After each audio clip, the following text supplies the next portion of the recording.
Can you hear me?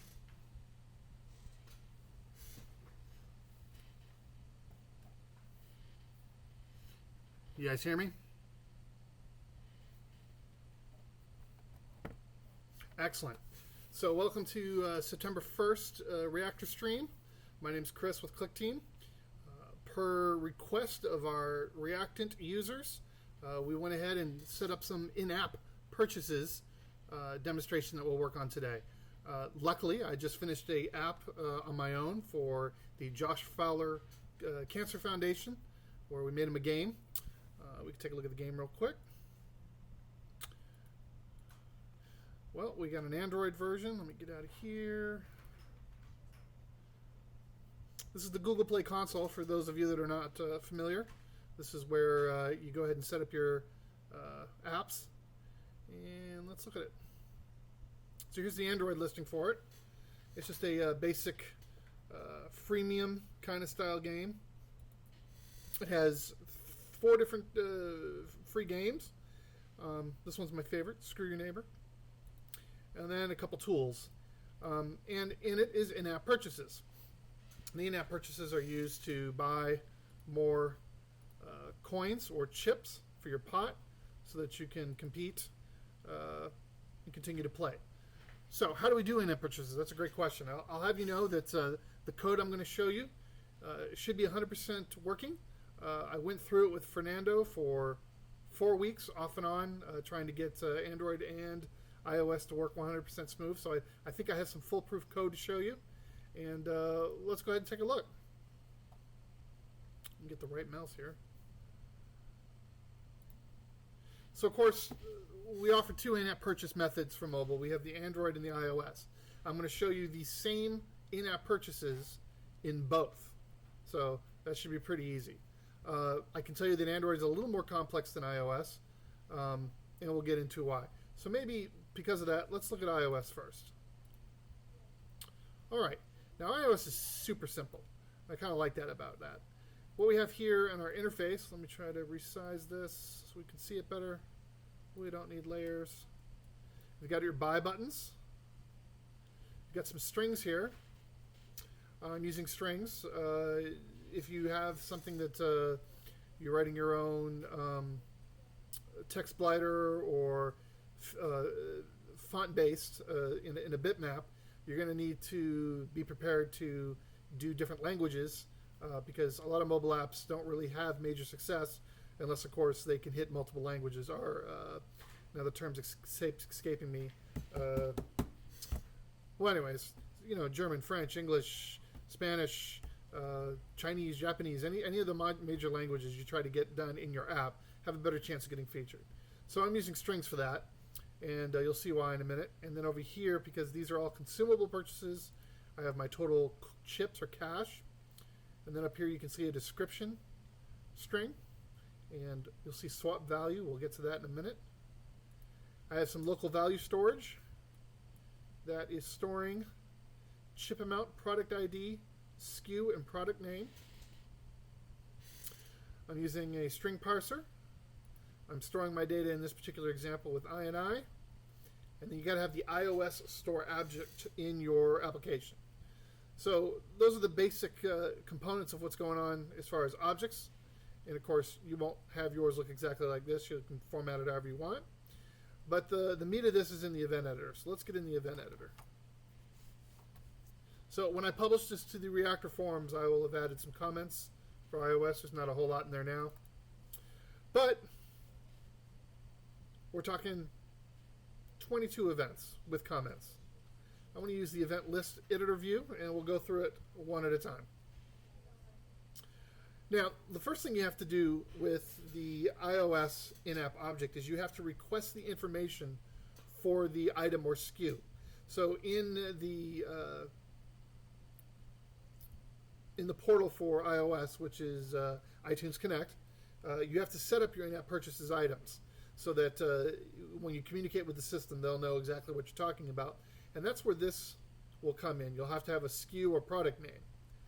A SKU for Android, and I believe it's product name for iOS. And they're going to have to exactly match because you're going to pass this piece of data off to the iTunes server. So at the beginning of my app, that's the very first thing I do. I request information for all 5 items. Now it's asynchronous, so it's going to send the request to the server, and then it's going to basically listen. It's going to sit there and listen until it gets a response. And that's what these do here. So I've queued up 5 requests. I'm listening for 5 responses. So when you get a response, like here on request response for item 2, you'll see that you have one of those alterable strings, string item 2, which is right here. You'll see that I now pull the data from the product price. So I'm identifying that I'm looking at item 2 and that I've received a response. And if so, then I pull that product price and add it to the string at the end of my description. And that's how, if it was Canadian dollars or peso or whatever, it would display the price that is used by the user in whatever country they're in. Now, I didn't do an English to any other language translation in this particular app, but you can handle that in your string.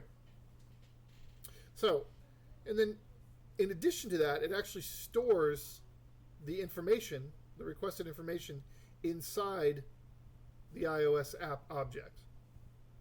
And you'll see why that's important later. Now, on line 1, request for item 1, you'll see that I'm doing a little bit more. What I've done is I have a source string, which is the description. This bad boy right here. And you notice that right here I have this kind of tag, swap value. Now, what swap value does is, go back here, I look for the source string in the parser, and then using the replace command, I take that swap value and I replace it with, that's right, the product price. So that means you can actually create a little sales pitch inside your app, which is basically what I did in the Josh Farler app. I mentioned that you can contribute and get some coins for as little as 99 cents. And that's kind of a valuable little way to use the parser and make more of a pitch. Because if you just have a bunch of buttons and you don't actually say why someone should engage in doing an in-app purchases, you're missing out on the sales, and that can be a tool for you to do so.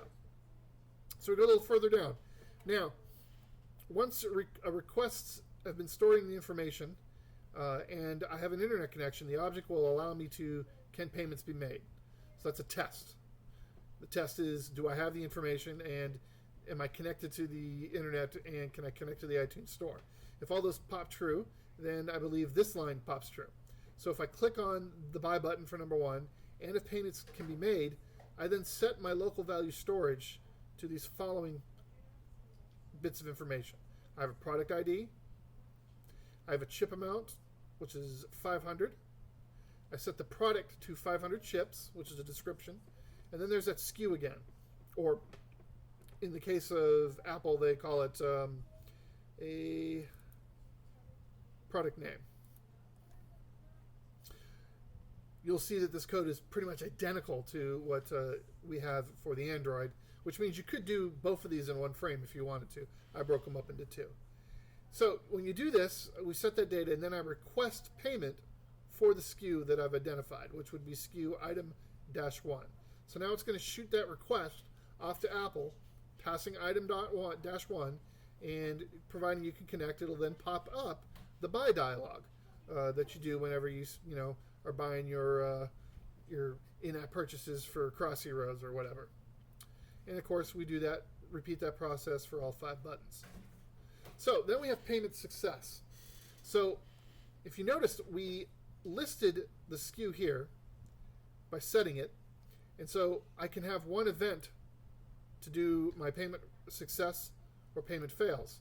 Because instead of identifying item 5 or item 4, have 5 different ones, I just compare what's in the local value storage. If, in fact, it comes back positive, that the payment's been processed, then that game credit I set gets added to my global chip amount. I set the chip amount and all the other local values temporarily back to a null state. I played a cool little sound. Let's listen to it. Good times. And then, of course, I went ahead and saved the value to my INI, because if something were to happen to the app, the guy closed it or whatever after spending 99 cents, and his or her 500 chips wasn't saved, they'd be pretty upset. So I save it immediately. payment fail, I just reset my values in string data back to null. And then, of course, I play the you failed sound. And then down here, if they cancel the payment, so that should actually be payment canceled. So let's change that. Same situation. Someone got scared by the sounds. And so for iOS, that's pretty much it. And it tested, it worked, it passed just last week the in-app stores testing regime for Apple, and it was all good. Down here, I have a string that displays the total value of your game credit, and of course, I'm trying to fit it on the circle, so what the rest of this code does is it compares the length of that string, how many characters is in it, and then resizes it accordingly. And that's the rest of that.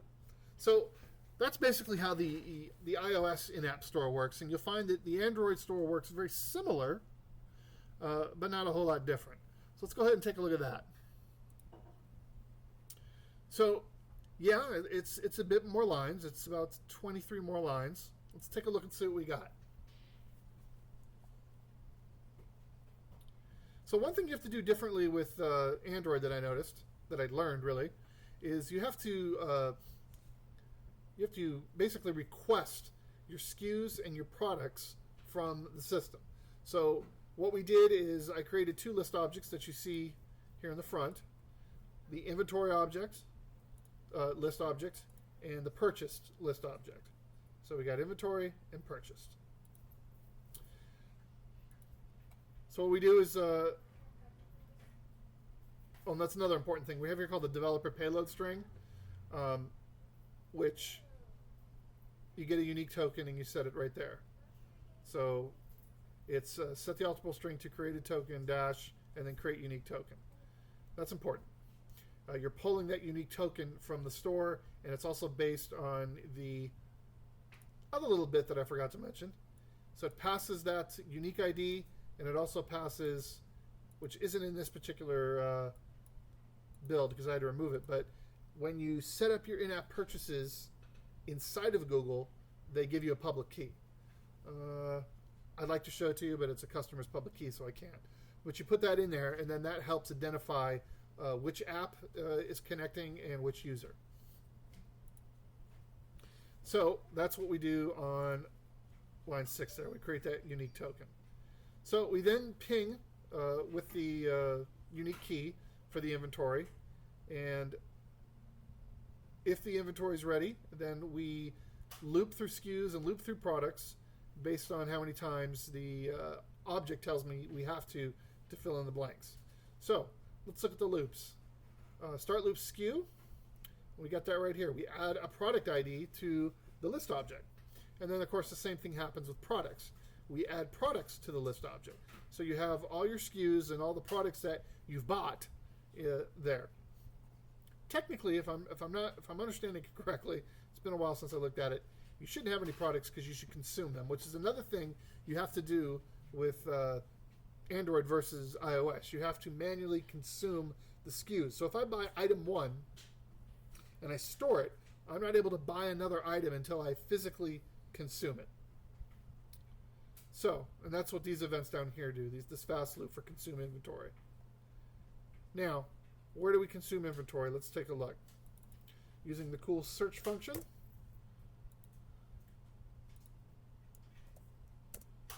Of course, we've got it there, and oh, that didn't make sense.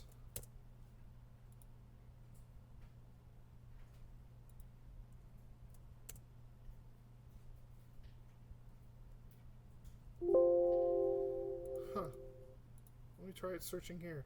What if I just found an issue? There we go. So, you know what? It may be that we don't need this anymore. So I put this here earlier when I was building it because if I had anything in the inventory slot, I needed to consume it, and this is what it did automatically. But it looks like it's not being called anymore. Hope I didn't mess up. So we'll just go ahead and I may have to delete those. So So we'll deactivate them for now. Now we get to the buying. So just like the iOS object, is billing available? Click the button, set the developer payload, very important, and then set the different values to our local storage. And again, purchase SKU item 1 with ID product ID. Now, it looks like I probably could have done this, and for whatever reason I didn't. I could probably go like this.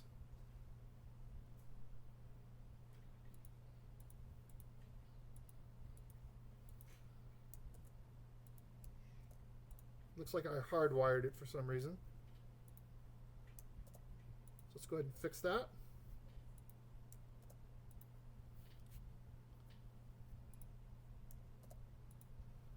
That way, if you have more or less objects, you're only having to change so much because you won't have to change this line because it'll already be here. So, sorry about that. So again, yeah, exactly like the previous iOS version, we set the data. We then request the purchase by setting the SKU and the purchase ID, which we set in the local storage. And you do that for the 5 items. So, was the purchase okay? If the purchase was okay, then I set a little test string, which is right here for you. You would probably, in your app, hide it. You wouldn't need to display it, but during testing, it's nice to have it there. You purchase it. You say it's okay for the purchase, but now you have this SKU sitting in the memory that has to be consumed. So you have to execute the command consume this SKU with this product ID. If the purchased product is actually consumed, then you can again test that you consumed it. This is where you add the chips to the total amount of your chips or credit or whatever, or add the item, however you're doing it, to the storage of the app, app's inventory, unlock a feature, whatever. Make sure you save it immediately when you do it to whatever storage you're doing, and but you got to do it when it's consumed. Whereas with Apple, we really only have to do it. It automatically happens when the payment's processed. So that's a distinction that you have to keep in mind. That with the Android, you have to consume what we call consumable items. So in the world of in-app, there's consumable items, and then there's one-offs. A one-off may be like unlock ads or buy this hat or whatever you got going on in your app. So this is how you have to handle the consumables. It's a little more straightforward if you're in Google and you do just the one-offs, and there's no consuming needed. If you fail, then we pass that data off to the test data, your test strings, so that when you're testing, you can see exactly what's going on. Again, you'd hide those with your final build, but me personally, I leave them in there because if something were to break later, Google or iOS updates, and something changes, you don't have to rebuild all your testing code to dig in and figure out what's going on. So this is a catch-all for any errors and displaying them. And then every 50th of a second is the billing available. Then I do a response string to say, yes, it's available, or no, it's not. And then down here we have our consumable display where we have our strings and all that other good stuff. So in a nutshell, that's how we do in-app purchases. At least that's how I did it, and it worked, and it passed both Google and iOS. Does anybody have any questions so far on that?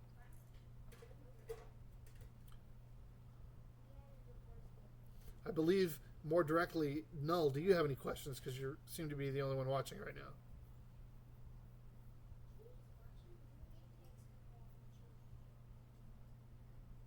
Not now. Excellent. Okay, well, I'm going to put this source file up on the Reactor soon, over the weekend, so Reactants can download it. And if I add anything, I'll make notes in the comments.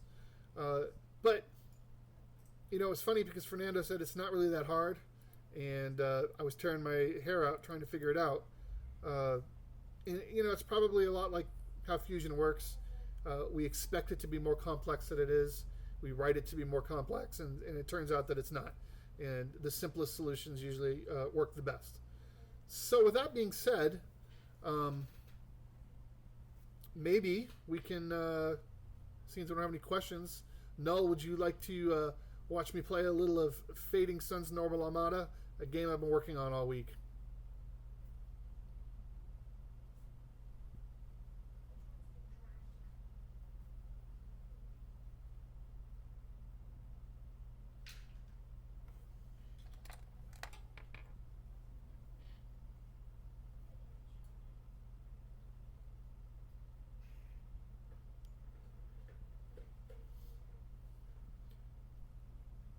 Well, he's got no comments, so I'm going to go ahead and play it.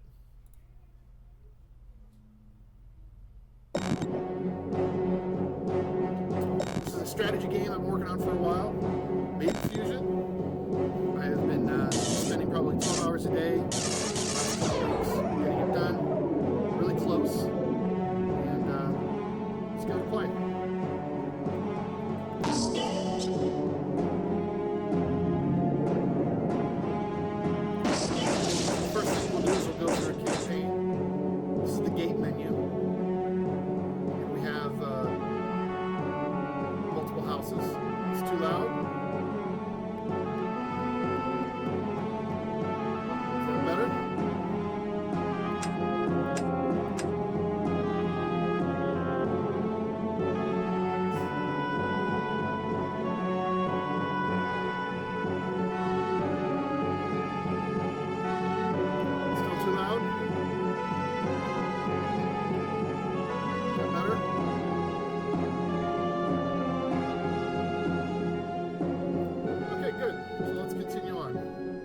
Different houses. This is based Your on will be done. Holistic Designs. Let's see if I can. Holistic Designs. Tabletop RPG. The Noble Armada series, which is obviously they're advertising the game, but it's also a tabletop RPG. Let's see if I can find the tabletop RPG. Miniatures.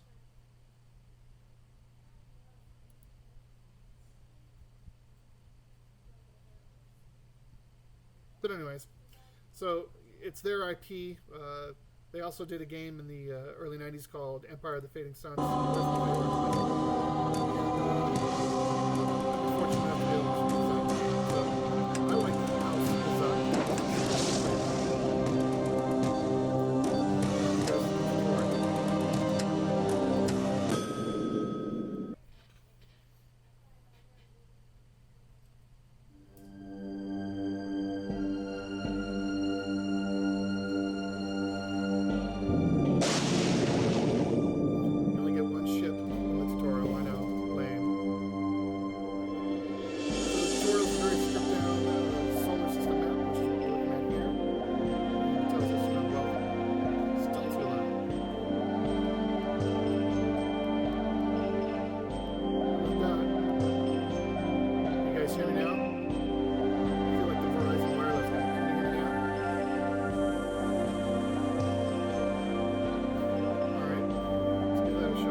How's that?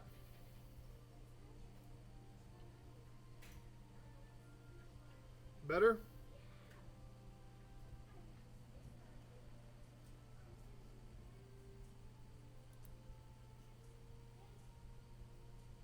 Is it better, guys?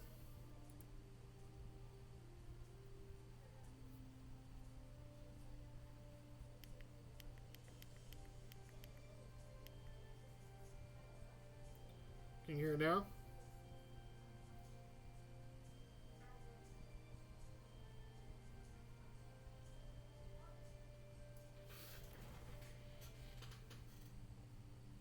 Going to 30.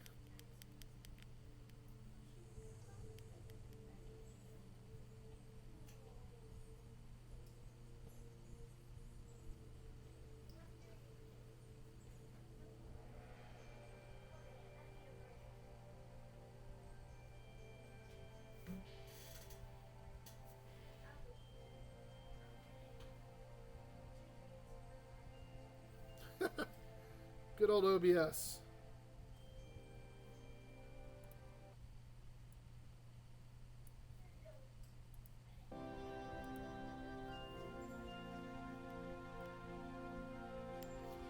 Hello, try. Can you hear that? Is that too loud? Can you hear me in the music? It's perfect. That's great. Alright, so let's continue. Tutorial mode. So now it's telling me that we have planets, and to navigate the map, you click on planets to go in the line towards the planet. There's only one planet, so there's only one place to click. If there's a ship between you and the planet, you'll engage them. So I'm going to click the planet, and we move out. So now a battle engages. As you can see here, I'm going to have to fix this because it's not fitting in the new box correctly. But you've got one ship, you got your ship information here. These are the shields and armor available for the four sides of the vessel. For aft, starboard, and port. And when you have multiple ships, you can create little formations for when you insert yourself into the combat zone. We'll just stick our guy here in the middle. Oops, there's an ugly list box, so we'll have to ignore that. So apparently we're on the Anne and Christopher, and we've engaged the combat tutorial. You can tap your ship to select it, which we'll do in a second, and this pauses the game so you can give the orders. So you tap and drag your ship with the button towards the direction in the movement tab, which is up here. And that turns the ship. And then we have a thrust bar here, which turns the thrust. So if I want to get to this guy over here, I'd want to get as close to facing him as I can, and then add some thrust. Then it's going to run through some more of what the buttons do. This is for shooting, targeting. So this is navigation, this is weapons. This one over here is the sub-menu for ships. Right now you can go and change your weapons, and later special items you buy in shops that will help repair armor and what have you will be available per ship in the sub-menu. It's telling us that the firing arcs are red. So this particular vessel, each vessel has different arc configurations as starboard and port arcs. And then whenever you're done issuing commands, you have to hit the green button to re-engage play. So now it's going to want me to take out the ship. So let's go down there and take out this guy.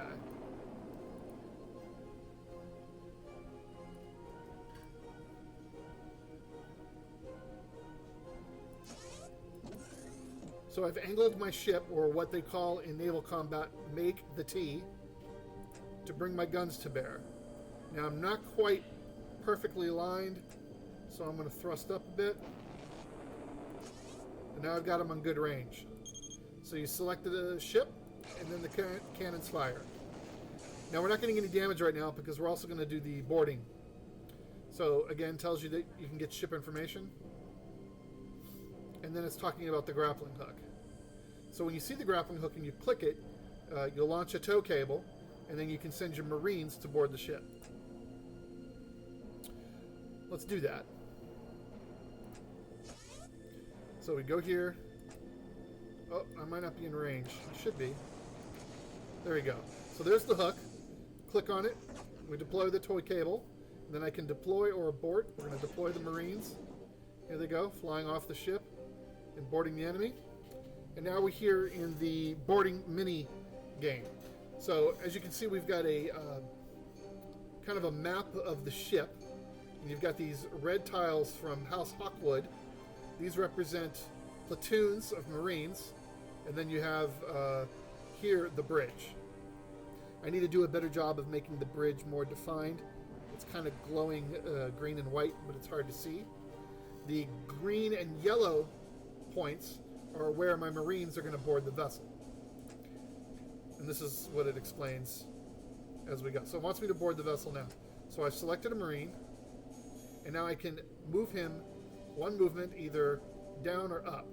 I mean down or to the right. Now there's no one occupying the right, so the idea is to get Marines to attack the bridge. So you want to try to avoid the roaming patrols of Marines on the ship. So I'm going to go up here. And up here we have boarding parties available. I'm going to change that to number of Marines available. But for now it shows how many boarding parties we have. We have 2 left.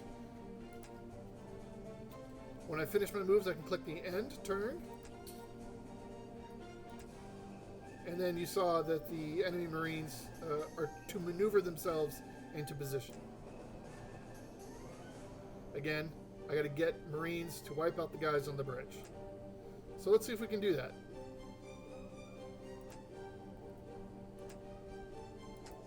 Oh, a battle's taking place. And I'm not faring too well. I got my butt handed to me there.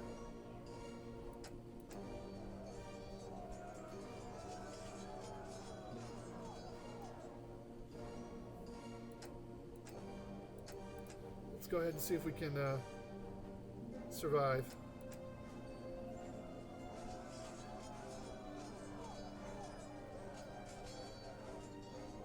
It's not looking too good.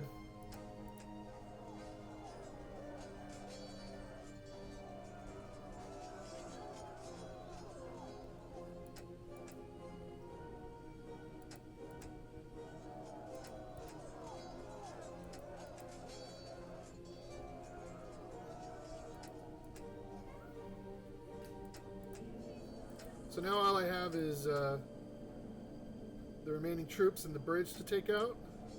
I don't think I'm going to do it. Oh, looks like I did it. So we've captured the ship, which in the terms of the game just means the game is now rendered inert when you're playing a full game. Depending on how quickly I do it and the size of the ship, I am awarded Firebirds, which is the game's currency. And there's no Marines and no crew joined. Now, bigger ships, you may have Marines defect and crew defect to your ship. Each ship has its own set number of Marines and set number of crew. The more crew you have on a ship, the more effective the ship is when it comes to reloading, recharging shields, or doing repairs. And of course, the more Marines you have, the more effective you are on boardings. So that's it. That's the end of the tutorial. This is where I'd repair my ship. After every battle, you can do, again, based on your crew size, do repairs to the ship. And it looks like my crew was promoted for their service. So not only is the number of crew affect your effectiveness in battle, but so does their promoted promote rank. And that's it. We won the tutorial. So let's take a look at a more complex board. So I'm still Hazat. I think we'll look at maybe Al-Kabbalah. The surviving records of Al-Kabbalah reveal a system engineered by the INAPP, which in Noble Armada is an alien race. And we're basically going to go in there and see if we can seize it and claim whatever awesome stuff they may have. So we start the mission.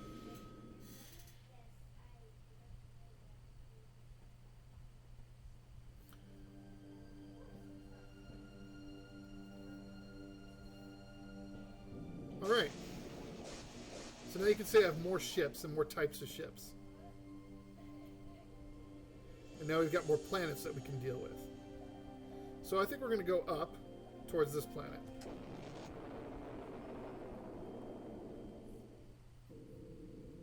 A small Hazat force moving between planets gives you the perfect ambush opportunity. So we've got our ships. That looks like a bug. Let's go ahead and play. Here's the bug. We have a campaign editor that stores all the campaigns and the ship formations. There's only supposed to be the first 3 size ships. This one here is actually a larger size ship, and what he did is he left it in when he was using the campaign editor. So we'd have to go in and manually change that INI file. These buttons here also allow you to do preset formations. So, you know, whatever you like.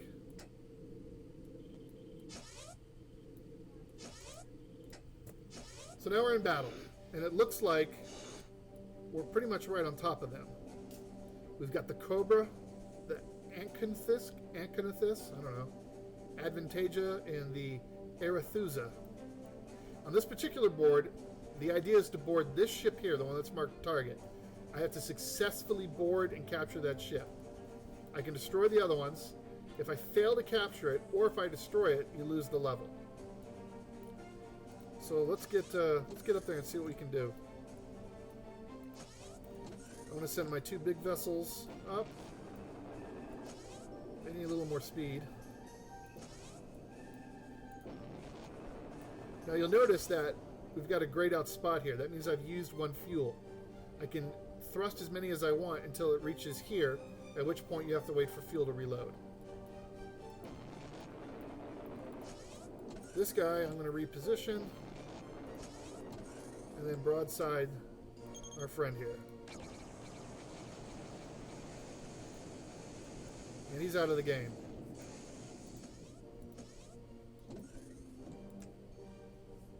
Oh, just out of range.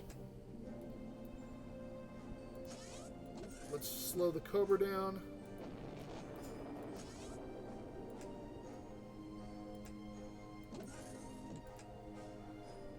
The downside of Hazard is they have very low range when it comes to targeting.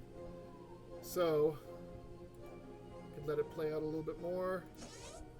Now we're in range. Another good broadside. And it looks like this guy's boarding me. So now I have to defend my ship. So you can see now the roles are reversed. I have my icons for boarding, and then the enemy tries to board the vessel. Now, of course, the objective here is to prevent him from reaching the bridge and taking out the bridge crew. I have to survive this many turns or remove all their boarding parties.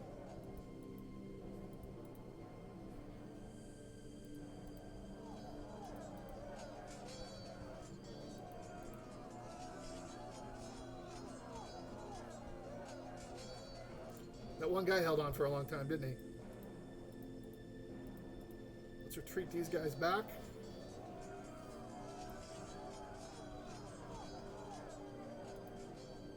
Eight turns left.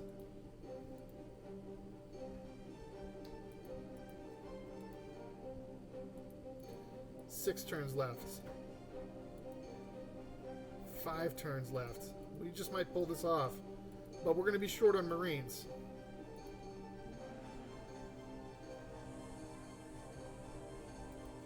Three turns. So I'm avoiding combat to stretch out the turns. And you can see now that I'm back with my back against the wall.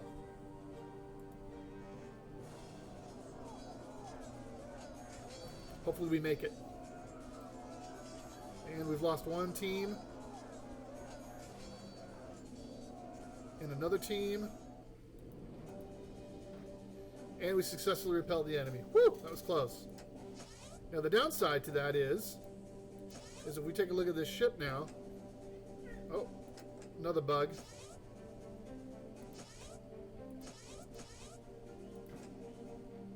You'll see that for some reason I still have Marines. So that's a bug. Not a good one either. So if I do have that many Marines, let's see if we can board back.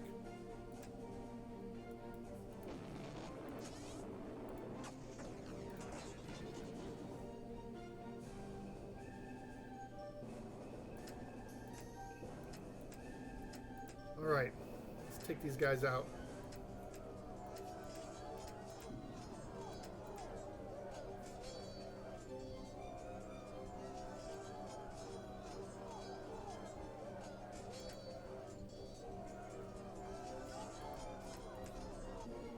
Now that's an overwhelming odds win where they just give up.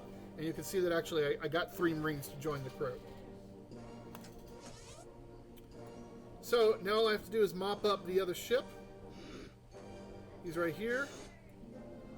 So maybe the Arutha can reach it.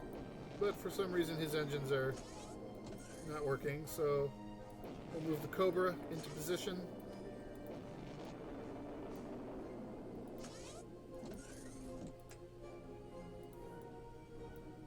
The reason why that ship isn't doing anything is because, again, I haven't inputted into the loading routine stats for that class ship. That was planned for an update.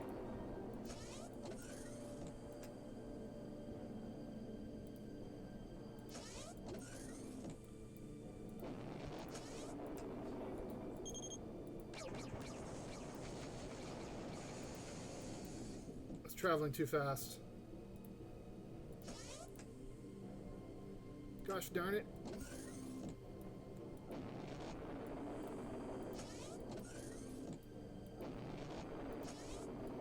The bigger ships are pretty heavy.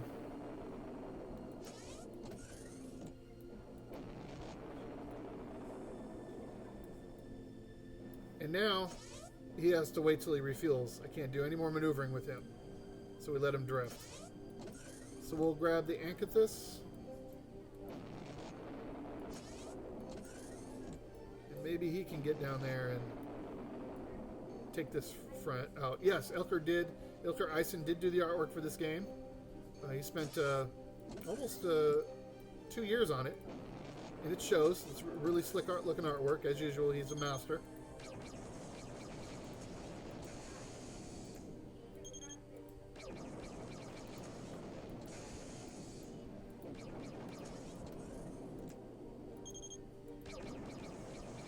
Please be dead. There we go. So now we've won the board. That's actually Ilker's rendition of himself put in the game, which is kind of cool. Do some repairs. And move on to the next planet. Now, you didn't see this before in the tutorial, but at the planets, you actually have shops. This mining installation can do additional repairs.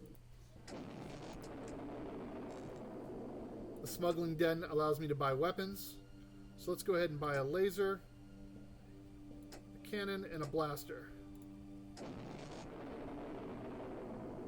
And we'll head into the next battle.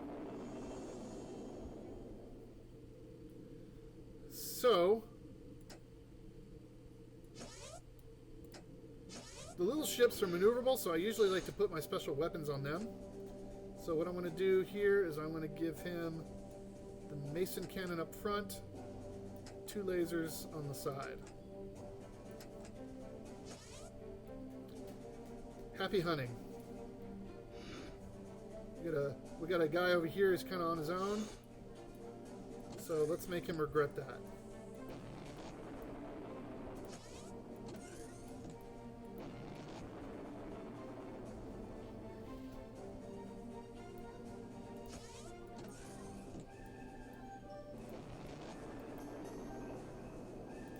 Sounds like good range.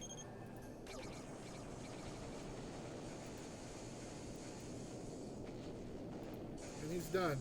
Of course, that wasn't the weapon system that it should have been. So we should go back here and check. Looks like it didn't save the weapon systems, which is interesting.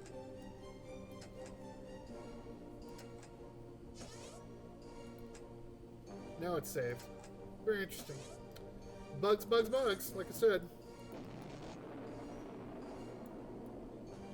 I wanted you to see the different types of weapons that you can get in the game. So we're getting in range to this Ducados vessel. Boom, the laser. Very pretty.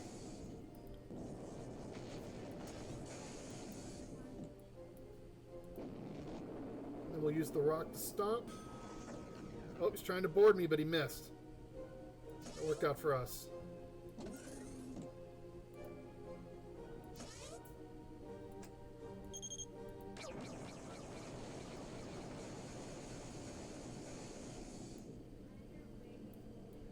In the game, we wrap around, so ships never leave the battlefield. Kind of a ode to asteroids.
And another fleet destroyed. This is Andrew Greenberg, the guy who runs Holistic Designs. That's his avatar. That's what he would look like in the Noble Armada universe. I'm in here too somewhere.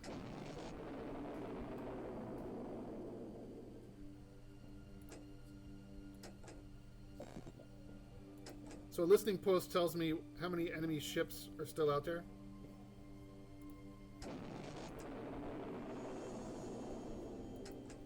And that's Ilker. There's another, I guess Ilker's in here twice.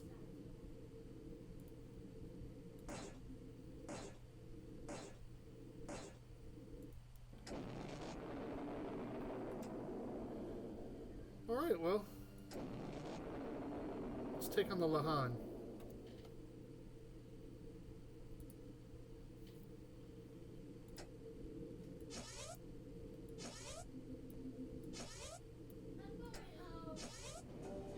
Oh, it looks like it dropped us right on him.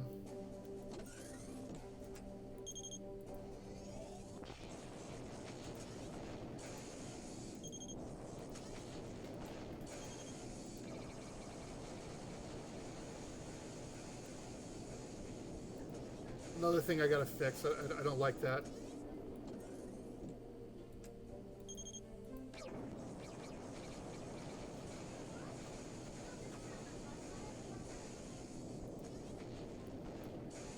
Oh, looks like I'm being boarded again.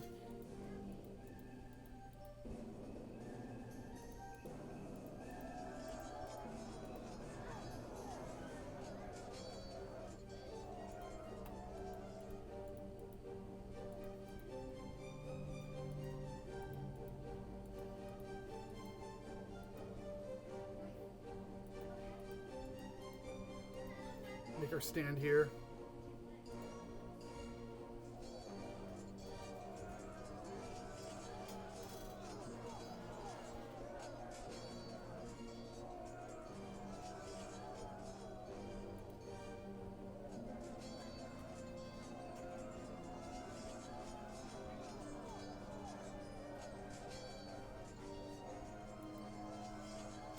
Well, it looks like they don't have any boarding parties left, so that's good. I just have to survive these last.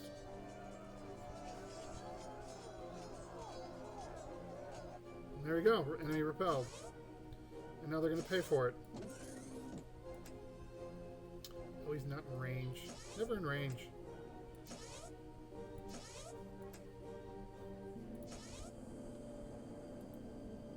Now that's a layering issue. It's selecting the ship because the ship click point, because it's a clickable sprite, is overlapping another sprite that's clickable.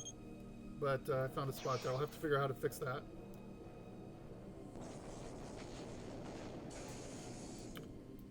Oh, geez, 3 left.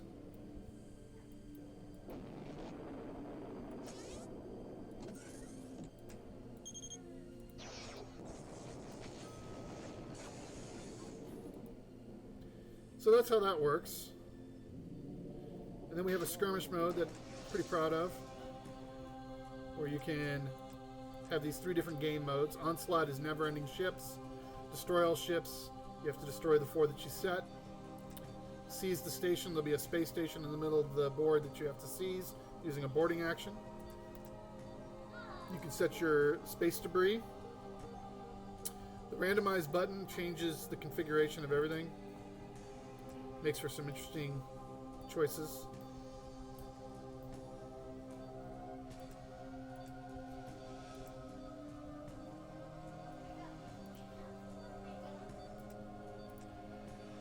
And then it launches the battle for you.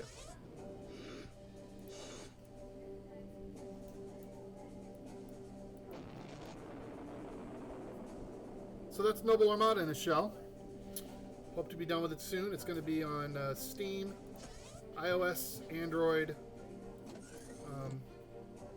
possibly Xbox, if they decide to do it that way.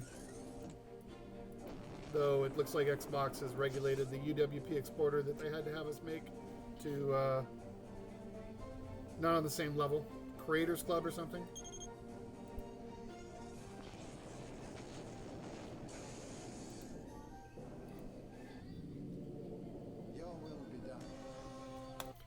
Well, guys, does anybody have any questions for me?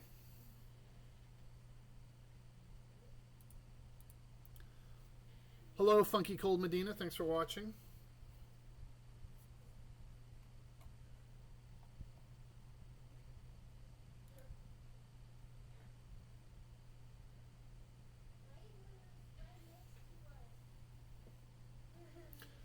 All right, guys. Well, I'm going to get the in-app purchase example posted on the Reactor forum. And, oh, when is the game coming out? We did get a question. The game is, I'm hoping to have my work done in the next 2 weeks and then submit it to Holistic Design to have them decide what they want to do with it. They may decide to, there's 2 paths. There's going to be the release it the way it is, and then there's the grander plan. If they decide to go the grander plan, we'll be adding a bunch of extra stuff to the game, but I believe they want to Kickstarter it if they do that. So that's kind of there in their corner to decide. I'll support whichever decision they want. Definitely want to get it done in the next couple months either way. So yeah, it's been a fun game to work on, and I'm pretty much excited. Null, I have no idea how much it's going to cost. That's I don't even know if they've decided, but that's up to them. Being it's a digital game on Steam and mobile platforms, like I can't imagine it being too much. It's definitely not going to be trying to be a AAA $60 title, that's for sure. All right, guys. Well, I'll stick around and answer any more questions in the chat, but I think that does it for today. Make sure that you log in to the Reactor on Patreon. If you're not a member, join up. If you are, let me know what I should stream next week. Maybe something a little more fun than in-app purchases. Hope it didn't bore you guys to death. But, you know, if you're trying to make some money, it's a good way to go. So thanks for watching. And like I said, I'll stick around and chat, and we'll see you next time. Thanks, guys.